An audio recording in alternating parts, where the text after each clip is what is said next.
traduction intégrale en français, en conservant le style et le ton du récit, ***, Georges était le genre d'homme qui affichait toujours un sourire. Il était grand, doux et respectueux. Toute personne qui le croisait l'appréciait aussitôt. Son rêve était de trouver une femme qu'il pourrait choyer, aimer et protéger.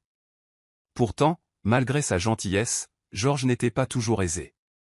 En réalité, quand il rencontra Anna pour la première fois, sa situation financière était difficile.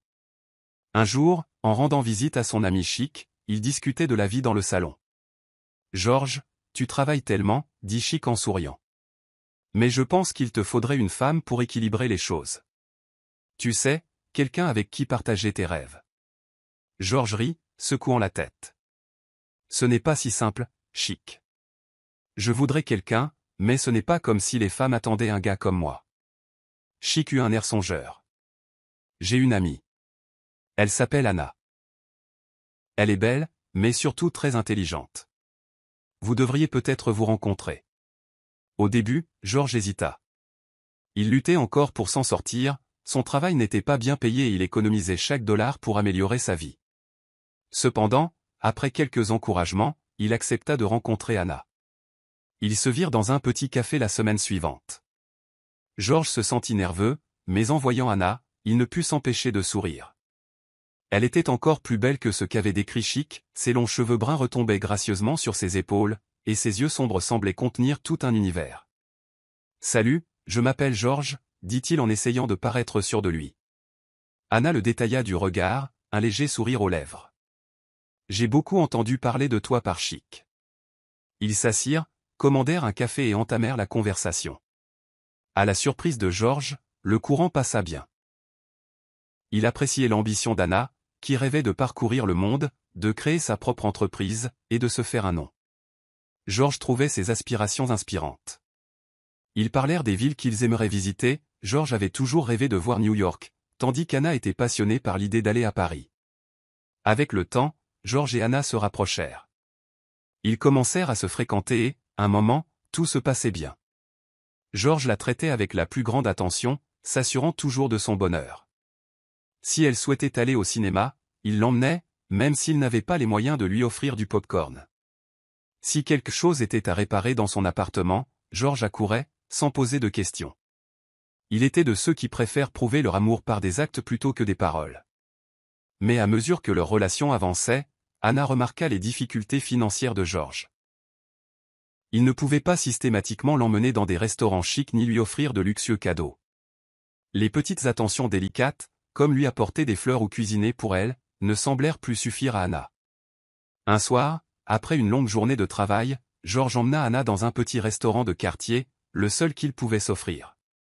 Ils s'installèrent, et Anna poussa un soupir.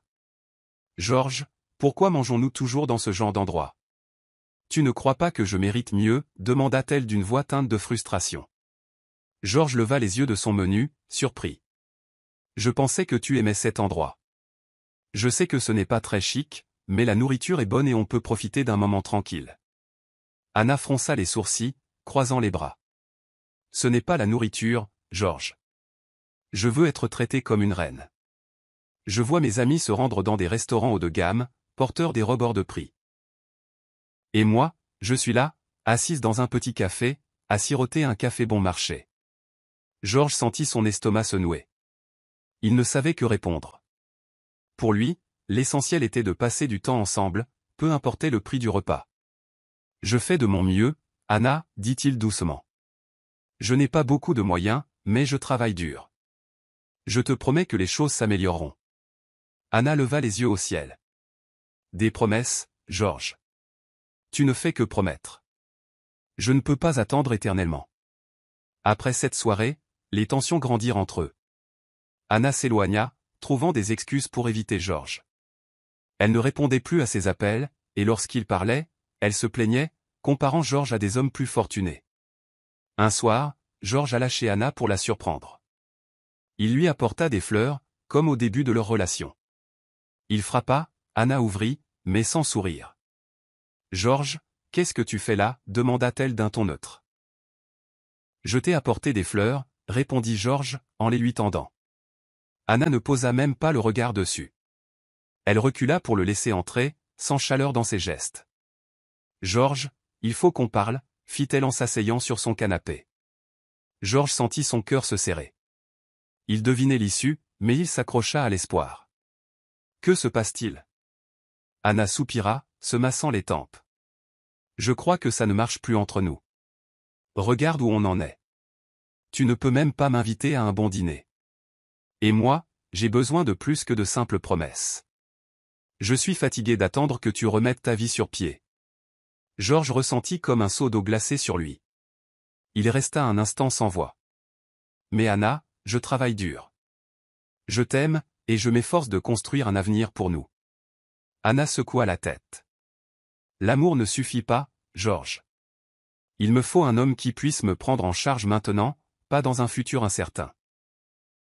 Georges avala sa salive, tentant de contenir ses émotions. Donc tu me quittes parce que je n'ai pas d'argent? Anna garda le silence un moment, puis s'approcha de lui.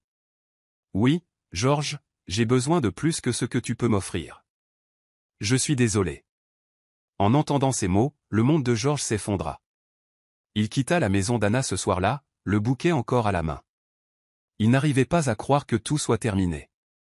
Il l'aimait, mais elle venait de montrer que l'amour ne suffisait pas. Cette nuit-là, Georges ne trouva pas le sommeil.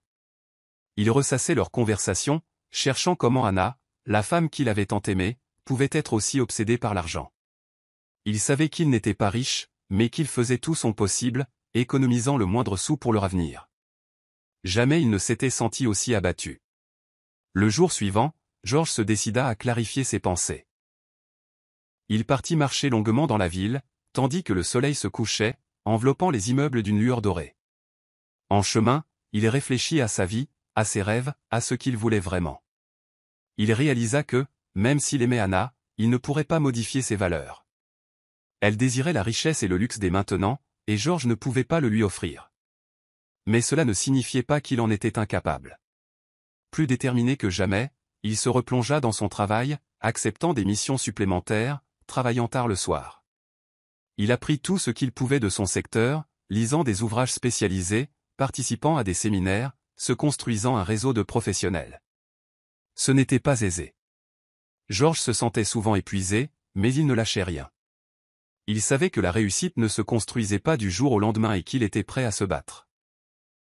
Georges se tenait près de la fenêtre de son appartement, contemplant la silhouette d'une jeune femme, immobile devant l'immeuble.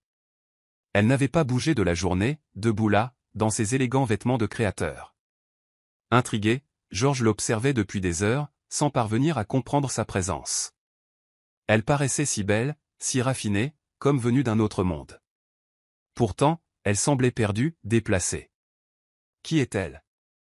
Marmonna-t-il. Pourquoi ne s'en va-t-elle pas? Elle reste debout, immobile comme une statue. Plus il la regardait, plus sa curiosité grandissait. À mesure que la journée avançait, Georges sentit l'irrésistible envie de descendre lui parler, peut-être avait-elle besoin d'aide. Après tout, pourquoi une femme si bien habillée resterait-elle là, plantée devant son immeuble? Il enfila sa veste et prit l'ascenseur, le cœur battant à chaque étage descendu. Arrivée à sa hauteur, la jeune femme ne réagit même pas d'abord à sa présence. Georges posa doucement sa main sur son bras, et elle eut un léger sursaut, mais ne le repoussa pas. « Ça va » demanda-t-il d'un ton doux. Aucune réaction. Il agita la main devant son visage, en vain. Dérouté, Georges finit par lui prendre la main. À sa grande surprise, elle ne résista pas, le suivant sans un mot jusqu'à son appartement. Une fois dedans, Georges l'installa sur le canapé. « Tu es perdu? Tu as besoin d'aide ?» redemanda-t-il, toujours aucun signe de compréhension. La jeune femme restait là, le regard vide. Georges, à genoux devant elle, sentit que quelque chose clochait. Elle ne l'ignorait pas, elle ne pouvait tout simplement pas l'entendre. Elle est sourde, songea-t-il, éprouvant une compassion soudaine et un profond sens de la responsabilité. Il ne pouvait décidément pas la mettre dehors. Tentant quelque chose, Georges lui saisit doucement la main et y traça des lettres. « Je vais te ramener » écrivit-il, priant pour qu'elle comprenne. À sa stupéfaction, la jeune femme serra aussitôt ses doigts et répondit « Garde-moi ». Georges en resta bouche bée. Il voulut proposer de l'emmener au commissariat, mais elle enleva alors sa montre de marque, manifestement onéreuse, et la lui tendit. « C'est pour toi », rédigea-t-elle sur sa paume. « Ça va ?» Georges cligna des yeux, interloqué. « Tu n'as pas besoin de me donner quoi que ce soit, » écrivit-il, gêné à l'idée de prendre son argent. « Pourquoi ne pas rentrer chez toi ?» Pas de réaction. Il soupira et reprit sa main. « Je ne dis pas que c'est impossible de te garder, » traça-t-il. « Sois ma copine. » Il se sentit un peu idiot, mais il y avait en elle une vulnérabilité qui le touchait au plus profond. À sa plus grande surprise, elle hocha la tête et écrivit OK dans sa main. Georges n'en revenait pas. D'une certaine manière, il avait l'impression d'avoir enfin trouvé un but. Elle lui rappelait un animal domestique nécessitant des soins constants. Pour la première fois depuis longtemps, Georges se sentait utile. Durant les semaines suivantes, la vie de Georges et de cette jeune femme qu'il s'était mis à appeler Lila prit un tour étrangement normal. Lila était silencieuse, obéissante, ne causait aucun problème. Elle s'habitua vite à l'appartement, repérant les lieux du bout des doigts, se déplaçant sans peine malgré sa cécité et sa surdité. Au fil des jours, Georges se découvrit de plus en plus attaché à elle. Un soir, environ un mois après son arrivée, Lila s'appuya doucement sur l'épaule de Georges tandis qu'il regardait un feuilleton à la télévision. Georges la regarda, ressentant une douce chaleur au fond de la poitrine. À l'écran, le personnage masculin et féminin s'embrassaient passionnément. Soudain, Georges eut la même envie. Il se tourna vers le profil innocent de Lila. Sans réfléchir, il se pencha pour l'embrasser délicatement sur les lèvres. Elle se raidit, mais ne recula pas. Georges passa ses bras autour de sa taille, approfondissant le baiser. Elle ne bougea pas, se laissant guider. Plus tard, alors qu'ils étaient couchés, Georges s'interrogeait à voix haute depuis qu'elle était arrivée. « Tu ne vois pas, tu n'entends pas, et tu ne parles pas. Comment fais-tu pour reconnaître les mots ?» demanda-t-il, traçant lentement des lettres dans sa paume. Mais Lila resta silencieuse sur les sujets qu'elle ne voulait pas aborder. L'écriture dans la paume demeurait leur seul moyen de communication, mais cela restait limité. Le plus souvent, Georges parlait, et elle l'écoutait avec ses mains. Un jour, leur tranquillité fut rompue par un fantôme du passé. Anna, l'ex-petite amie de Georges, frappa à la porte. Autrefois, Anna avait été au centre de son univers. Ils étaient restés ensemble plusieurs années avant qu'Anna ne le quitte, affirmant qu'il était instable émotionnellement. Georges, dévasté, avait sombré dans l'alcool des semaines durant, puis avait fini par se reconstruire. À présent, la voilà, devant sa porte, accompagnée de son nouveau compagnon, prétendant qu'elle avait oublié des effets personnels chez lui. « Georges, j'ai juste besoin de récupérer quelques affaires, » dit-elle d'un ton détaché, parcourant l'appartement du regard. Georges se doutait qu'elle n'était pas là pour ça, mais pour exhiber sa nouvelle relation. À contre-cœur, il la laissa entrer, l'observant jeter des coups d'œil, jusqu'à ce que son regard tombe sur Lila, assise calmement sur le canapé.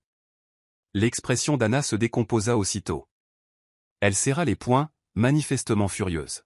« Tu t'es vite remis, on dirait », cracha Anna, dont la jalousie crevait les yeux. Georges se tendit, voulant protéger Lila. Il lui prit la main, sentant Lila caresser doucement sa paume, ce qui l'apaisa légèrement, malgré l'atmosphère pesante. Anna observait leurs moindres gestes, la colère grondant. « Quoi, elle ne parle même pas. C'est ça qui te charme ?» ricana Anna, s'approchant. « Éloigne-toi, Anna », gronda Georges, la voix ferme. Anna sourit avec mépris. « Qu'est-ce qui ne va pas ? Tu ne m'aimais pas plus que tout ?» susurra-t-elle, se rapprochant, les lèvres à quelques centimètres des siennes. « L'adrénaline n'est pas plus forte quand quelqu'un pourrait nous surprendre ?» Avant que Georges réagisse, Anna se pencha pour l'embrasser. Il la repoussa, dégoûté. Mais à l'instant même, Lila apparut, poussant la porte. Georges se figea, se demandant comment Lila avait deviné la scène. Son visage restait impassible, mais on aurait dit qu'elle percevait la situation. Anna, déstabilisée, recula, confuse. « Je vois qu'on ne veut pas de moi ici », grommela-t-elle avant de partir précipitamment, entraînant son nouveau copain. Après son départ, Georges ne cessa de penser au comportement troublant de Lila. Aurait-elle senti ce qui se passait? Avait-elle deviné les intentions d'Anna? Pour la première fois, Georges se demanda s'il n'y avait pas plus en Lila qu'il ne l'avait cru. Exaspéré, il décida de mettre un terme à l'emprise d'Anna sur sa vie. Sans plus réfléchir, il attira Lila tout contre lui et l'embrassa longuement, sous les yeux d'Anna, pour lui montrer qu'un chapitre se fermait. Il n'y avait plus de place pour le passé, plus de place pour Anna. Le visage d'Anna se déforma sous la colère et la surprise. « Georges, tu regretteras ça. Ne reviens pas me voir quand tu t'en rendras compte. » hurla-t-elle en claquant la porte. Un instant, Georges demeura immobile, l'esprit en ébullition, les souvenirs de sa relation avec Anna se bousculant, la honte et la culpabilité refaisant surface. Il avait été follement amoureux d'elle, autrefois, mais tout ça était fini. Il baissa les yeux vers Lila, pelotonnée contre lui. Ignorait-elle ce qui s'était produit ou l'avait-elle compris à sa manière? Elle l'enlaça, lui offrant le seul réconfort possible. Georges soupira, l'embrassa à nouveau, reconnaissant de ce soutien. « Merci, murmura-t-il, même si elle ne pouvait pas entendre. Je suis désolé pour tout. » Il effleura sa joue et remarqua ses oreilles rougies, un phénomène nouveau chez elle. Georges sourit, ému par la confiance qu'elle lui témoignait désormais. Il l'emmena au lit et l'embrassa sur le front. « Attends ici pendant que je me change, dit-il. Ensuite, on sortira manger un morceau. » Étant donné la cécité de Lila, Georges n'éprouvait aucune gêne à se déshabiller devant elle. Il enfila une tenue décontractée, se sentant serein, mais se retourna pour découvrir le visage de Lila empourpré. Le cœur de Georges s'emballa. « Ça va? Tu ne refais pas une allergie ?» demanda-t-il, l'angoisse montant. La dernière fois qu'elle avait mangé des cacahuètes par erreur, elle avait fait de la fièvre toute la nuit, refusant d'aller à l'hôpital. Georges l'avait veillée, passant sur son front des serviettes humides, tel un infirmier. Il accourut, examinant son visage comme s'il était fragile. « On doit aller à l'hôpital. » insista-t-il, la voix tremblante. Lila hocha la tête en signe de négation, se réfugia dans la salle de bain. Elle réapparut, les joues redevenues normales. Georges soupira, soulagé, et lui prit la main. « Allez, allons manger » lança-t-il avec un sourire. En chemin, Georges ne put se défaire de l'étrange impression d'être observé. Il jeta un œil autour de lui, sans apercevoir personne de suspect. « Pourquoi ai-je l'impression qu'on nous surveille ?» maugréa-t-il, se tournant vers Lila pour chercher un soutien silencieux. Elle serra légèrement sa main, unique moyen de lui faire sentir sa présence. À un grand carrefour, le feu passa au vert, et Lila avança d'elle-même. Georges la retint vivement. « Même au vert, ne pars pas sans moi » la réprimanda-t-il doucement. « Sans moi, tu serais en danger. » Lila inclina légèrement la tête, comme si elle analysait ses paroles. Georges soupira. « Je ne sais pas ce que je deviendrais s'il t'arrivait quelque chose. » Ce soir-là, de retour à l'appartement, Georges aida Lila à se préparer pour la nuit. En défaisant ses boutons de pyjama, il remarqua qu'elle se montrait mal à l'aise, reculant un peu. « Ne bouge pas, plaisanta-t-il en riant. Ces boutons sont trop serrés, j'aurai du mal à les retirer si tu gigotes. » Lila resta bien sage, toujours obéissante. Une fois couchée, elle posa une jambe sur la taille de Georges, comme elle le faisait systématiquement, et s'endormit ainsi, collée à lui pour vérifier sa présence.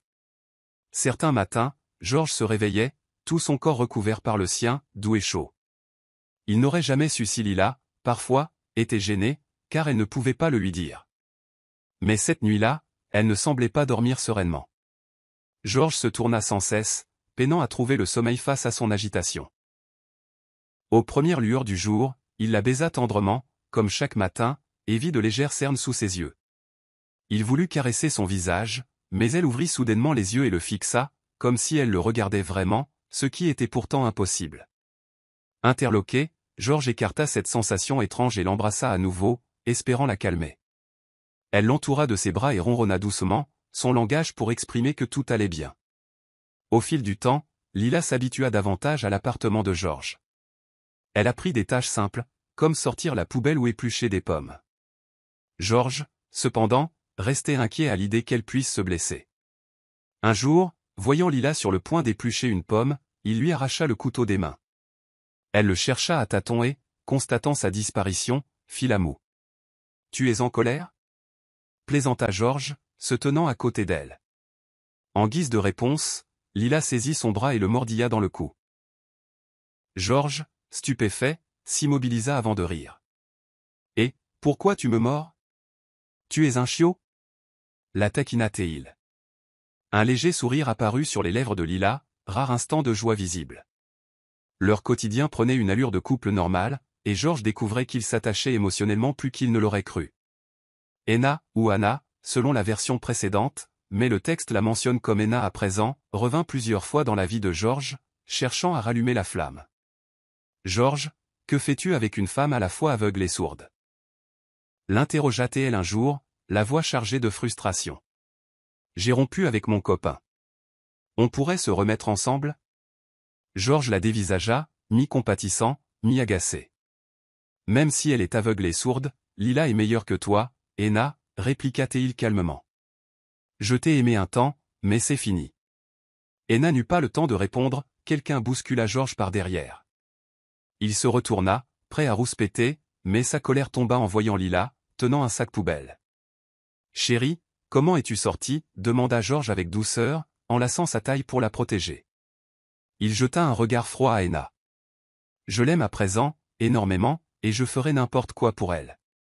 Ne reviens plus, tu n'as plus ta place ici. Sur ce, Georges jeta la poubelle dans la benne proche et repartit chez lui avec Lila. Le soir même, installé dans le salon, Georges la serra contre lui, l'esprit vagabond. Le loyer arrive bientôt à échéance, fit-il remarquer distraitement. Peut-être devrait-on déménager, pour qu'on nous laisse tranquilles. La main de Lila se crispa légèrement autour de sa taille, comme pour dire qu'elle comprenait. Elle se tourna, vint s'asseoir sur ses genoux, le regard vide. Georges soupira, le menton posé sur son épaule. « Je t'aime beaucoup, Lila, murmura-t-il. Mais est-ce vraiment bon pour toi? Il la serra plus fort, oppressé par ses doutes. Lila, fidèle à son habitude, ne répondit pas, mais effleura son dos, ressentant à sa manière son trouble. Georges se sentait déprimé, mais la présence de Lila lui apportait tout de même un peu de réconfort. Georges s'affala sur le canapé, contemplant la bouteille de vin à moitié vide qu'il avait achetée. Il n'était pas grand buveur, mais la lourdeur de ses pensées l'Y avait poussé. Lila, évidemment, avait perçu immédiatement son mal-être en le voyant rentrer avec la bouteille. Bien qu'elle ne pût ni voir ni entendre, son instinct devinait tout. Elle fronça le nez, visiblement incommodée par l'odeur d'alcool. Georges remarqua son air et eut un sourire triste. « Je ne t'ai pas obligé à boire, qu'est-ce qui ne va pas ?» lança-t-il, en lui pinçant la joue pour plaisanter. Mais Lila montra plus d'agacement. Tout à coup, elle renversa la bouteille, le vin se répandit sur la table et le sol. Georges, déconcerté, cligna des yeux. Il se laissa retomber contre le canapé, marmonnant « Je suis tellement égoïste de te garder ainsi. Tu étais si bien habillé autrefois, ta famille devait être riche. » Sa voix faiblit, l'alcool l'embrumant. « Qu'est-ce que je ferais si un jour tu pars? Peut-être que je devrais te rendre. » Ses yeux, embués, se posèrent sur Lila, immobile. Il murmura « Est-ce que tu m'aimes, Lila ?» Dis quelque chose. Mais aucun mot ne vint, seulement le silence familier. Georges sombra peu à peu dans l'ivresse, sentant Lila l'emmener dans la chambre en le soutenant. À l'intérieur, Georges la sentit défaire sa chemise. Il saisit sa main, perplexe. « Qu'est-ce que tu fais ?» bredouilla-t-il, la voix pâteuse. Naturellement, Lila ne lui répondait pas. Ses gestes devinrent insistants. Plus Georges résistait, plus elle s'obstinait. Finalement, il se laissa faire, trop fatigué et ivre pour protester. Ses derniers souvenirs furent les mains de Lila sur sa peau avant qu'il ne sombre. Le lendemain, Georges s'éveilla avec un affreux mal de tête, et la culpabilité le saisit. Il fixa Lila, endormie à côté de lui. Son esprit demeurait confus quant aux événements de la nuit. Le cœur serré, il l'observa, songeur, « Je suis désolé, Lila, » murmura-t-il, la voix chargée de regret. « Qu'est-ce que j'ai pu te faire ?» Lila remua, ouvrant lentement les yeux et se tourna vers lui. Elle le regarda puis lui donna un léger coup sur le bras, comme pour le faire émerger de son remords. Georges la dévisagea, surpris. Elle lui prit la main et y traça, « Les choses arrivent naturellement. Ne te blâme pas. » Georges déglutit, submergé par la culpabilité. Puis elle ajouta, « Et je t'aime bien aussi. » Ces mots l'apaisèrent comme une vague de réconfort. Il comprit que peut-être, Lila ne l'avait jamais accusé de rien. Après cet épisode, leur relation prit un tour encore plus intime. Georges sortit davantage avec Lila, pour faire des courses, aller au cinéma, acheter ses plats favoris. Une soirée, ils se trouvèrent dans une salle de projection cosy. Georges, concentré sur l'écran, Lila, la tête posée sur son épaule. Elle ne voyait pas le film, certes, mais elle semblait heureuse de simplement être près de lui. Au cours de la séance, Georges sentit ses lèvres effleurer son cou, son souffle chaud. Elle lécha doucement ses lèvres, provoquant chez Georges un frisson de chatouille. Petite coquine, grommela-t-il à voix basse, souriant, tentant de se concentrer sur le film. La respiration de Lila le troublait trop pour qu'il suive l'intrigue. Finalement, il se détourna de l'écran, répliquant à ses petits gestes pour qu'elle ressente son malaise. Mais Lila crut qu'il jouait avec elle. Pour la première fois, elle l'embrassa d'elle-même, et Georges, surpris, se laissa submerger par cette tendresse. À la fin du film, ils quittèrent la salle. Georges s'aperçut qu'il avait oublié de lui prendre la main, et elle s'était déjà fait bousculer par la foule. La voyant vulnérable, il eut le cœur serré. Il courut la rejoindre et lui prit doucement la main. « Pardon » chuchota-t-il, rongé de culpabilité. Mais Lila refusa d'avancer, affichant un air buté, la bouche pincée, tenant sa position sans fléchir. Georges tenta de l'amadouer, en vain. Il soupira. « Alors je m'en vais » écrivit-il dans sa paume, espérant la faire réagir. « Tu peux rester là si tu veux. » Lila rejeta sa main, encore plus vexée. Georges ne pouvait que la regarder, impuissant. Elle se tenait droite, la tête haute, son visage fermé, et Georges se sentit fautif. Incapable de la voir ainsi, il se résigna et l'entoura de ses bras pour s'excuser. La vie de Georges semblait suivre son cours. Il travaillait à domicile comme concepteur en ligne pour diverses entreprises, gagnant correctement sa vie sans avoir à sortir souvent, ce qui lui convenait bien. Avec Lila à ses côtés, il se sentait comblé. Il commençait même à projeter un futur avec elle, ce qu'il n'aurait jamais envisagé auparavant. Mais alors que tout paraissait enfin stable, un coup frappa à la porte et brisa leur routine. Un homme à l'air sévère, le regard empli de colère, se tenait là. Georges n'eut pas le temps de réagir. « Elle s'appelle Willow », lança l'homme d'une voix mordante. « C'est ma fiancée. Rends-la-moi. » Le choc fut tel que Georges eut l'impression de recevoir un coup de poing en plein ventre. Il resta figé, son esprit en ébullition. Lila ou plutôt Willow se plaça devant lui, empêchant l'homme d'avancer. « Ne le touche pas !» cria-t-elle. Georges en resta bouche bée. Elle venait de parler. Pour la première fois, il entendait sa voix. Il recula d'un pas, pétrifié, tandis que Willow se tournait vers lui, le visage paniqué. Elle s'empara de sa main, cherchant désespérément à s'expliquer. « Écoute-moi » supplia-t-elle. « Laisse-moi m'expliquer. » Mais Georges retira sa main, le cœur en lambeaux en voyant son désarroi. Willow ne renonçait pas. « Attends-moi, s'il te plaît. Je vais tout expliquer. » Trop tard, sa famille l'emporta, laissant Georges seul, cerné par les souvenirs de Lila. L'appartement devint oppressant, vide. Georges ne supportait plus l'idée qu'il ne soit pas à la hauteur pour elle, qu'elle ait une vie dont il ne faisait pas partie. Le cœur lourd, il rangea ses affaires et retourna dans la maison de son enfance. Ses parents étaient morts quand il était jeune, et il avait été élevé par ses grands-parents. Mais eux aussi s'en étaient allés, laissant la demeure vide et pleine de souvenirs. Les voisins, qui connaissaient bien la famille, l'accueillirent chaleureusement, sans poser de questions. Ils lui apportèrent à manger, lui offrant un soutien silencieux. Le lendemain, alors que Georges faisait une sieste en pleine journée, on frappa à la porte, le réveillant en sursaut. L'esprit encore confus, il se dirigea pour ouvrir. Il reconnut aussitôt la femme devant lui, c'était la mère de Lila. Son cœur s'affola, et il baissa instinctivement la tête, ne sachant que dire. Contre toute attente, elle lui saisit doucement la main, la voix suppliante, « Mon enfant, peux-tu aider ma fille ? Quels que soient tes critères, j'accepterai. » Georges resta sans voix. Il l'invita à s'asseoir et lui servit un verre d'eau, tentant de se calmer lui-même.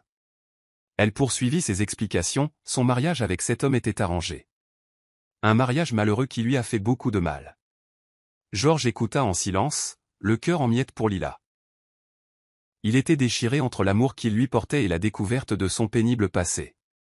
2 ans auparavant, la vie de Lila avait basculé, l'infidélité de son père, gardée secrète, avait été surprise par Lila un après-midi. Elle l'avait trouvée en pleine conversation avec une jeune femme, sa fille illégitime. Le choc avait anéanti Lila. Ses parents, qui jouaient les couples parfaits, n'avaient fait que préserver les apparences pour elle. Quand la vérité éclata, tout s'écroula. Son père aggrava la trahison en imposant la présence de sa fille illégitime dans l'entreprise, et en forçant Lila à un mariage arrangé avec le neveu de sa maîtresse. Le stress émotionnel devint intenable et la santé mentale de Lila se dégrada. Sa vue et son ouïe se mirent à décliner, un phénomène psychosomatique dû à la pression et la manipulation exercée sur elle. Les médecins estimaient qu'il s'agissait d'un mécanisme de défense. Chaque mot de la mère de Lila poignardait Georges. Il l'écoutait d'une oreille bouleversée, devant la douleur qu'exprimait sa voix douce, presque implorante. « Pourquoi ne parle-t-elle pas » demanda Georges, le ton plein d'anxiété. « Parce qu'elle nous rend responsables de l'avoir trahi. Elle refuse de parler, persuadée qu'on l'a blessée. Son humeur se dégrade chez nous, elle pense qu'on l'a trompée maintes fois, expliqua la mère, le visage rongé de culpabilité. Son père ne se soucie plus d'elle, mais moi, je ne peux pas vivre sans elle.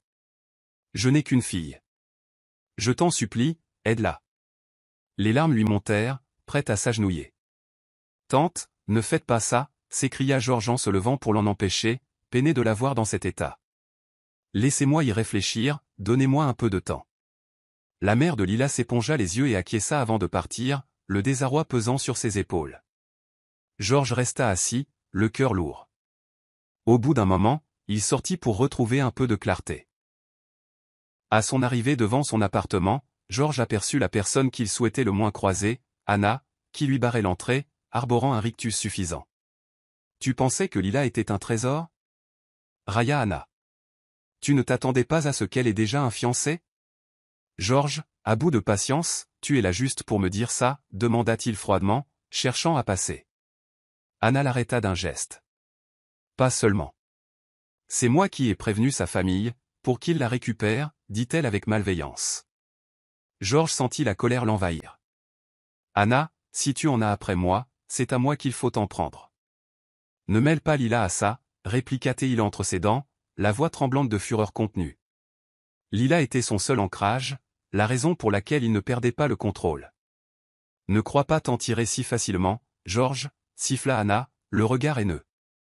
Avant qu'un mot de plus soit prononcé, Georges aperçut un mouvement derrière Anna. C'était Lila, marchant vers eux, sereine mais résolue. Sans hésiter, Lila s'avança et gifla Anna d'un coup sec. Les yeux d'Anna s'écarquillèrent, stupéfaite, l'espace d'un instant. « Excuse-toi » ordonna Lila, la voix glaciale. Anna ouvrit la bouche, mais Lila enchaîna d'un ton plus dur, « Ou je te détruirai plus tard. » Georges fut sidéré. Le regard de Lila était aussi froid que ce jour où ses sentiments l'avaient submergé dans la chambre.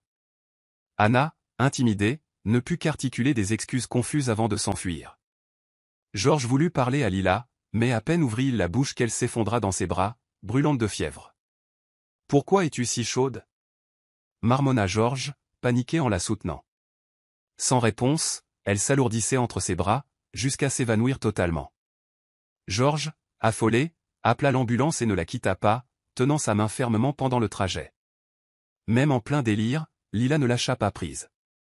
L'infirmière, le remarquant, sourit doucement. « Laisse-la te tenir la main, ça la rassure, » expliqua-t-elle. Georges acquiesça, restant à son chevet toute la nuit. Le téléphone de Lila sonna à plusieurs reprises, indiquant « Maman ». Georges finit par répondre, expliquant la situation. Au matin, il s'éveilla dans la chambre d'hôpital, seul avec Lila, qui le fixait, les yeux grands ouverts. Il ne sut pas depuis quand elle l'observait, mais dès qu'il bougea, elle l'enlaça fermement. « Lila, lâche-moi un instant » dit-il gentiment, tentant de se dégager pour l'ausculter. Mais elle raffermit son étreinte et leva le visage pour l'embrasser. « Sois sage, relâche-moi d'abord, que je vérifie si tout va bien » l'apaisa Georges, lui caressant les cheveux. « Ne me quitte pas » murmura Lila, d'une petite voix tremblante. Ce murmure bouleversa Georges, qui ne l'avait jamais vu si vulnérable. « Depuis quand vas-tu mieux » demanda-t-il, fronçant les sourcils. « Depuis que ton ex est venu » avoua Lila, nerveuse, le scrutant pour guetter sa réaction. « J'aurais pas dû te cacher la vérité. Ne me quitte pas, Georges. Ses yeux s'humidifièrent. Georges, décontenancé, baissa la tête, l'esprit en tumulte. D'un coup, un souvenir revint, le jour où il se changeait devant elle. Il ressentit une bouffée de honte, aurait voulu disparaître. Lila, lâche-moi d'abord, répéta-t-il, cherchant son calme. Je ne te lâcherai pas, même si je dois mourir, répliqua-t-elle d'un ton déterminé. Georges soupira, passant une main dans ses cheveux.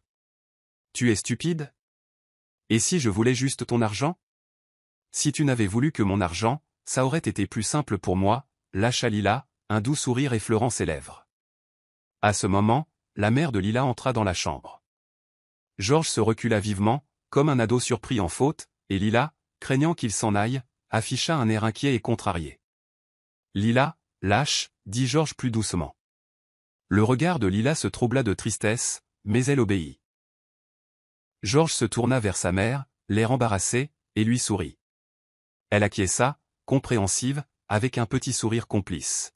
« Tante, vous devriez discuter toutes les deux », lança Georges en allant vers la porte. « Je vous attends dehors. » Au moment où il atteignit la poignée, Lila le retint encore par la main. Georges sentit une vague d'émotion le submerger. Il se jura alors que quoi qu'il arrive, quels que soient les obstacles, il ne quitterait plus Lila. Quelques jours plus tard, Georges utilisa toutes ses économies, accumulées durant des années, pour acheter une maison près de celle de la famille de Lila. Un investissement lourd, mais nécessaire. « Pourquoi fais-tu autant pour moi » demanda Lila un soir, la voix inquiète. Georges lui sourit et effleura sa chevelure. « Parce que c'est mon rôle » répondit-il simplement, la voix teintée de douceur. La mère de Lila, qui observait de loin, hocha la tête, les yeux emplis de reconnaissance. Georges lui rendit un sourire, empli d'un profond sentiment de satisfaction. Le déménagement prit 2 jours, Georges était épuisé, mais ravi.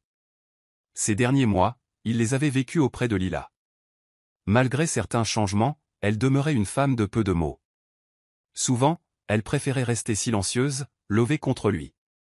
Sa présence le rassurait, et Georges s'y était habitué. Parfois, cependant, elle le surprenait encore. Une nuit, Georges se changeait dans sa chambre quand Lila fit irruption, comme avant. Il n'eut pas le temps de fermer la porte qu'elle se trouvait devant lui. « On avait dit qu'on dormirait dans des chambres séparées », fit-il, un sourcil levé. « Tu ne respectes pas l'accord. » Lila leva ses grands yeux candides vers lui. « Je n'arrive pas à dormir sans toi », répondit-elle tout bas. Georges soupira, le cœur fondant aussitôt. Au fond, il n'avait pas envie de dormir loin d'elle non plus, depuis cette séparation, son insomnie empirait. Il sourit, replaçant une mèche derrière son oreille. « Je veux te protéger », murmura-t-il, même s'il savait qu'elle prenait souvent sa retenue pour un rejet. Lila ne sembla pas troublée. Elle entoura ses bras autour de lui, comme chaque soir, avant de se coucher. Allongé, Georges se mit à parler, partageant sa journée, ses réflexions, ses projets. Lila l'écoutait, le regard sérieux, presque indéchiffrable. « Je resterai avec toi, Lila, jusqu'à ce que tu n'aies plus besoin de moi », dit-il d'une voix tendre en lui caressant les cheveux. Les yeux de Lila s'illuminèrent, elle répondit d'un ton ferme, « J'ai besoin de toi dans cette vie, la suivante et les 8 autres à venir. » Les mots de Lila gonflèrent son cœur de joie, un sourire discret ourla ses lèvres. Elle avait le don de tout alléger. Comme à son habitude, elle enroula sa jambe autour de sa taille, s'agrippant à lui pour dormir, ce qui fit rire doucement Georges, elle dormait le mieux ainsi, s'assurant qu'il ne fût pas loin. Le lendemain, il s'éveilla, déjà debout depuis un moment à cuisiner, puis était revenu la voir. Les rideaux laissaient filtrer une douce lumière, la porte était entr'ouverte. Lila, à moitié endormie, s'étira. Il se pencha pour effleurer son visage, elle papillonna des yeux et jeta un coup d'œil à l'horloge murale, il était déjà 15 heures. Honteuse, elle se redressa, le rouge lui montant aux joues. Georges sourit, penché pour l'embrasser. « Petite flemmarde, j'ai bien essayé de te réveiller, mais tu n'as pas bronché », plaisanta-t-il, un baiser sur son front. Lila fit la moue, un mélange de gêne et d'espièglerie dans le regard. Elle semblait en forme après cette grasse matinée, Georges s'en réjouit. « J'ai préparé un bon petit plat, » dit-il, l'aidant à se lever. « Viens manger. » Après le repas, la tante de Lila interpella Georges. Les yeux humides, elle lui parla d'une voix tremblante, « Georges, merci pour tout ce que tu fais pour Lila. Je ne l'ai pas vue aussi heureuse depuis si longtemps. Georges hocha la tête, sentant sa peine pour cette femme ayant tant souffert à cause du père de Lila. J'aurais voulu divorcer, mais l'entreprise, c'est un projet commun. Le nom de ma famille y est associé, j'y ai mis mon énergie. Je ne peux pas tout quitter. Si je ne transmets pas ça à Lila, je ne serai pas en paix, expliqua-t-elle, le regard lointain. Son grand-père vit à l'étranger, et je ne lui ai jamais confié mes peines. Tout allait bien jusqu'à ce que le père de Lila fasse entrer cette femme dans la société. Georges l'écouta, le cœur serré. « Peux-tu m'aider à convaincre Lila de revenir à l'entreprise » demanda la tante d'une voix presque suppliante. Georges hésita, avant de répondre « Je lui en parlerai, mais je ne promets rien. Elle a traversé tellement d'épreuves. » La tante sourit faiblement, malgré les larmes qui menaçaient. « Je comprends. Je sais que tu feras au mieux pour elle. Merci. » Revenu dans la maison, il trouva Lila juste derrière la porte, ce qui le surprit. « On essaie à nouveau ?» murmura-t-il, en faisant allusion à son retour à l'entreprise. Lila sourit, répondant doucement, « Avec toi, je n'ai peur de rien. » À leur retour dans la société, ils constatèrent que le père de Lila avait confié la majeure partie de la gestion à sa fille illégitime, la maîtresse de son père prenant tous les avantages possibles. Son assistant n'était autre que Makoto, celui qui se prétendait fiancé de Lila autrefois. Dès le premier jour, Makoto, venu sans y être convié, se montra arrogant. « Willow, tu crois vraiment que je me soucie de toi ?» cracha-t-il en utilisant l'ancien prénom qu'on lui donnait. « Comment pourrais-je aimer une folle ? Tu te surestimes. » Les poings de Georges se crispèrent, prêt à le remettre à sa place, mais Lila prit les devants, son regard flamboyant d'une rage inédite. « Tu te crois si puissant parce que tu as l'appui de gens douteux. » ironisa-t-elle. « Une fille illégitime restera toujours illégitime. Jamais elle ne sera reconnue. Et toi, qui te crois fort, tu paieras ta prétention tôt ou tard. Ici, c'est une entreprise, pas ta cour de récré. » Makoto blêmit, ne s'attendant pas à ce qu'elle réplique. Il quitta les lieux, la culpabilité et la crainte se lisant sur son visage. Georges, ébahi, se tourna vers Lila. « Alors, ma Lila sait se défendre » murmura-t-il, caressant sa joue. Il l'étreignit, la rassurant. « N'aie pas peur. » Les mois suivants, Georges resta aux côtés de Lila, l'épaulant pour remettre de l'ordre dans l'entreprise familiale, minée par le père de Lila. Il travaillait tard, gérant de multiples problèmes, dénouant les fils tordus du milieu des affaires. Le père de Lila, lui, restait focalisé sur sa fille illégitime, organisant des fêtes somptueuses en son honneur, la couvrant de louanges, tandis qu'il confiait à Lila les missions les plus ardues. Mais Lila, avec son intelligence et sa ténacité, en sortait plus forte, alors que l'illégitime, dépassé par les tâches, s'appuyait sur les autres. Inapte à gérer de telles responsabilités. Au fil de cette lutte, Lila et Georges ramenèrent la stabilité dans la société, et leur complicité s'intensifia. Georges réalisa qu'importe l'adversité, il soutiendrait toujours Lila. Georges attendait avec impatience l'anniversaire de Lila. Après tant de stress, il voulait lui offrir quelque chose de spécial. Il prévoyait de quitter le travail plus tôt et de lui préparer une soirée tranquille à la maison. Mais en sortant des bureaux, il tomba sur Anna, postée devant le portail de la résidence. « Anna » fit Georges, serrant les poings, à bout de patience. « Tu n'en as pas fini ?» Anna, usant de son ton manipulateur, s'avança, le regard suppliant. « Georges, je sais que j'ai eu tort. Laisse cette infirme et reviens vers moi, » implora-t-elle, d'une voix désespérée. Le sang de Georges ne fit qu'un tour. « De qui parles-tu en disant infirme » gronda-t-il, la colère au bord des lèvres. Sans attendre, il se dirigea vers l'entrée de la résidence pour s'en écarter, mais Anna le suivit, exigeante, « Alors verse-moi au moins des frais de rupture pour compenser mes pertes » cria-t-elle, forçant Georges à s'arrêter. Il se retourna, incrédule, « Des frais de rupture » répéta-t-il, la voix sèche. « Tu veux combien, Anna » Sa tête bourdonnait, tout cela lui paraissait absurde. Qu'elle parle, et qu'il puisse enfin s'en débarrasser. « Donne-moi 20 000 $, en liquide » lâcha Anna en croisant les bras, un sourire mauvais. Georges se massa les tempes, sentant la tension monter. « Très bien, je te les donnerai demain. »« Je suis occupé aujourd'hui, » répondit-il, espérant qu'elle lâcherait l'affaire. Mais Anna s'entêta. « Non, Maintenant, ou je viendrai te harceler tous les jours. » Accablé, Georges comprit qu'il n'aurait pas la paix. Il la conduisit donc à la banque, n'ayant pas d'autre choix. Tout ce qu'il voulait, c'était en finir. Il pensait à Lila, qui avait déjà suffisamment souffert, sans qu'il la mêle à ce cauchemar. Quand enfin Georges rentra, la nuit était tombée. La surprise prévue pour l'anniversaire de Lila avait été gâchée. Il passa tout de même dans une boulangerie pour prendre un petit gâteau, espérant se rattraper un minimum. Dès qu'il ouvrit la porte de leur appartement, il sentit qu'un drame couvait. L'ambiance était électrique, une odeur d'alcool saturait l'air. Ses yeux parcoururent la pièce, plusieurs bouteilles de vin à moitié vides sur la table. Lila avait bu. Georges s'approcha d'elle, posant une main sur son épaule. Mais avant qu'il dise un mot, elle l'attira vers elle avec une force inattendue. Une forte odeur d'alcool l'assaillit, retournant son estomac. Lila ne buvait jamais, et la voir ainsi le déstabilisa. Elle le gifla soudainement. « Où étais-tu » l'interrogea-t-elle, la voix titubante mais emplie d'émotion. Georges sentit son cœur s'alourdir. Il n'avait pas voulu être si en retard. « Je t'ai acheté un gâteau, dit-il doucement, brandissant le petit gâteau. Mais Lila n'y prêta qu'un œil distrait avant de secouer la tête. « Quoi d'autre » exigea-t-elle, la voix brisée, le regard empli de douleur. Le gâteau ne réglerait pas le problème. Elle était en pleine dérive, et Georges le savait, tout ça était de sa faute. « Je suis désolé » lâcha-t-il, la voix pleine de regret. Il voulut la serrer dans ses bras pour l'apaiser, mais elle n'était pas prête à être calmée. « Dis-moi » s'écria-t-elle. « Pourquoi es-tu monté dans sa voiture ? Où êtes-vous allé ? Qu'avez-vous fait ?» Chaque question résonnait plus furieusement que la précédente, ses émotions la submergeant.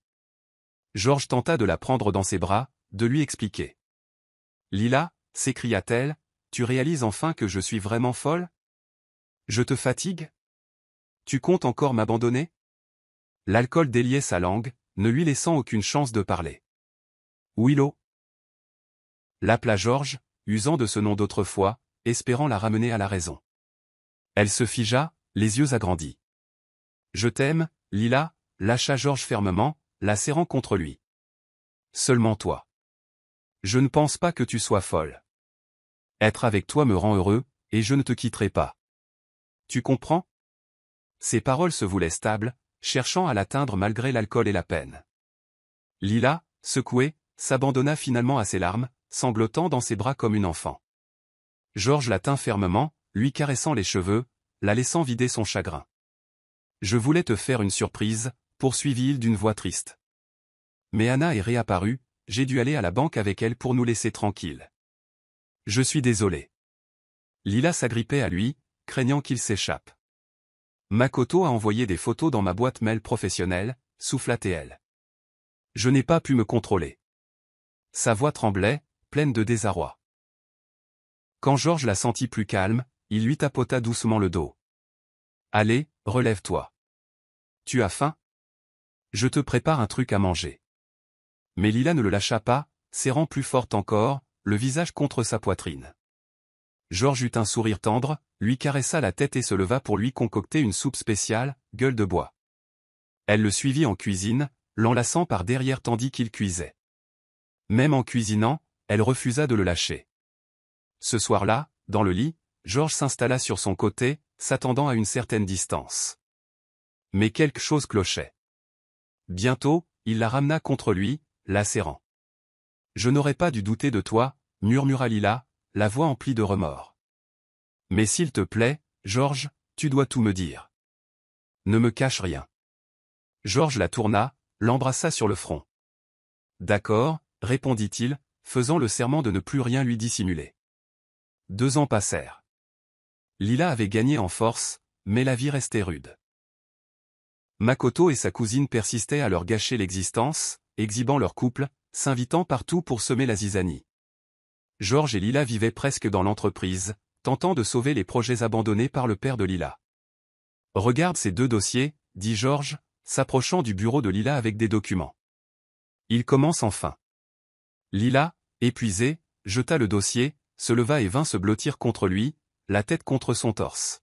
« Bébé » souffla-t-elle, d'une voix fatiguée. Georges sentit à quel point elle était à bout. Va te reposer dans la pièce du fond, conseilla-t-il, inquiet. Non, fit Lila en secouant la tête. Elle l'entraîna vers le bureau, l'embrassant ardemment, ses mains le retenant. Georges eut un pincement au cœur en voyant toute la fatigue dans ses yeux. Je t'ai fait maigrir, murmura-t-il, caressant ses cernes. Georges, susurra-t-elle, plus hardi que d'habitude, j'ai envie de toi. Georges soupira, partagé entre la préoccupation et l'amour. Il ne voulait pas la décevoir, malgré sa propre fatigue. Il céda, se laissa guider, souriant en voyant son visage espiègle. Sur le chemin de la chambre, il plaisanta, allons dormir, Willow. Dis mon épouse, exigea-t-elle, les joues cramoisies. Georges rit, se pencha à son oreille, épouse, glissa-t-il, guettant son visage devenir encore plus rouge. Tu n'as pas d'expérience, mais tu aimes jouer, hein? Elle le fusilla du regard, le poussa sur le lit et s'en alla se préparer. Georges, allongé, sourit, se sentant bien malgré tout. Pour une fois, il croyait à un avenir heureux. Mais, à peine détendu, le père de Lila survint à l'improviste, le visage fermé. Georges savait que le père exigeait toujours beaucoup de Lila, la poussant à bout. Lila resta silencieuse, n'opposant rien à ses demandes. Pourtant, Georges percevait son conflit intérieur. Doucement, il l'attira contre lui, l'embrassant sur le nez pour l'apaiser. « Ça ira, je suis là », murmura-t-il. Lila acquiesça, mais ne se détacha pas, préférant s'asseoir sur le bureau, posture qu'elle adorait. « Bébé », lui dit-elle doucement, « embrasse-moi. » Bientôt, la société tint une grande assemblée des actionnaires, décisive. Soutenue par le grand-père de Lila, resté à l'étranger, et par sa tante, la vérité sur l'infidélité du père fut exposée, et les actionnaires se rangèrent massivement derrière Lila. Elle obtint finalement la place qui lui revenait de droit. Georges la vit ensuite au bureau, rayonnante, presque euphorique. Elle virevoltait, un bonheur communicatif. Il l'attrapa par la main, et subitement, Lila trébucha et tomba. « Lila » s'écria Georges, le cœur affolé, accourant pour voir si elle allait bien. Heures plus tard, Lila s'éveilla à l'hôpital. Le médecin précisa qu'elle s'épuisait trop et devait se ménager. Georges se doutait qu'elle ne lèverait pas le pied, mais décida de l'aider.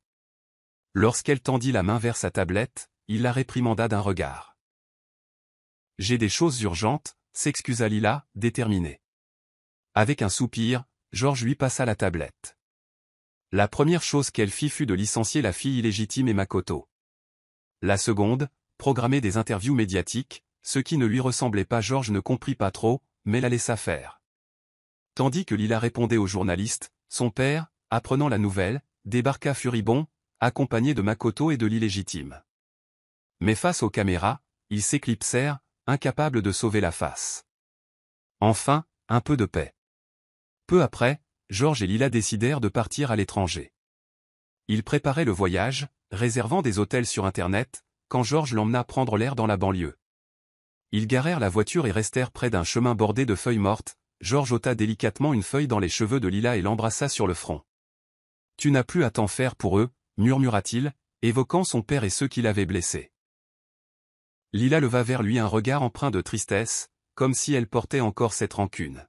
« Oui », souffla-t-elle. « Mon mari », l'appela-t-elle doucement. « Oui. »« Épouse-moi », dit-elle d'un ton empreint de désir. Georges sourit, la taquinant, « On y va tout de suite pour le certificat ?» Lila fit la moue, le poursuivant jusqu'à la voiture. « Tu ne veux pas m'épouser » fit-elle, faussement fâchée. Georges rit, répondant avec légèreté, « Lila, n'ai-je pas déjà gagné ton cœur ?» Mais elle ne lâcha pas. « Georges, je veux une grosse bague en diamant, » dit-elle, mi-sérieuse, mi-plaisante. « D'accord, pour toi tout, » répliqua-t-il en riant. Le lendemain, ils allèrent officialiser leur mariage, et le jour suivant, ils partirent en voyage en Europe. Les 3 premiers jours, ils les passèrent presque reclus dans leur chambre d'hôtel, profitant l'un de l'autre. « Chérie, ouvre les yeux », disait Lila chaque matin pour le taquiner.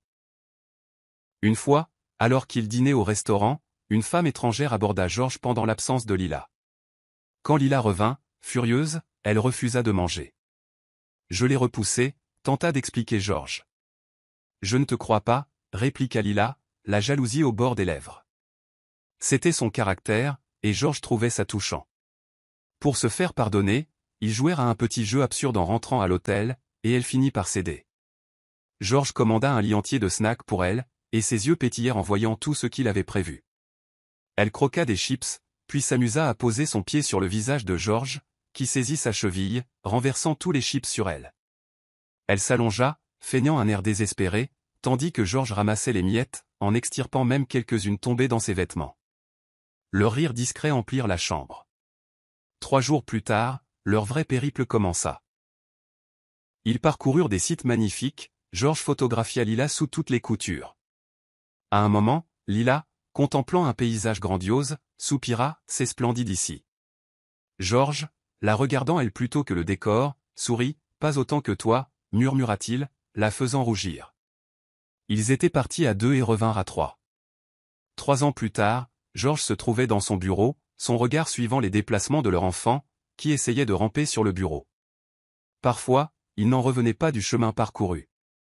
Le bébé agitait ses petites mains en l'appelant « Papa. Papa. » Georges, incapable de résister, le souleva et couvrit ses joues de baisers.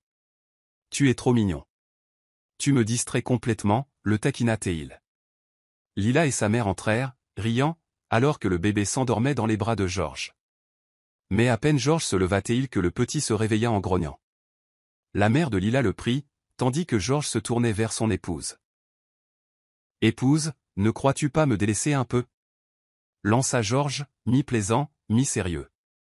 Lila eut un sourire espièglé, avec assurance, elle déboutonna sa ceinture. « Je vais me rattraper, » dit-elle malicieusement. Un peu plus tard, le père de Lila, fraîchement divorcé, revint la solliciter pour de l'argent. Mais elle resta de marbre. « Je n'ai plus eu de père depuis bien longtemps », lâcha-t-elle froidement.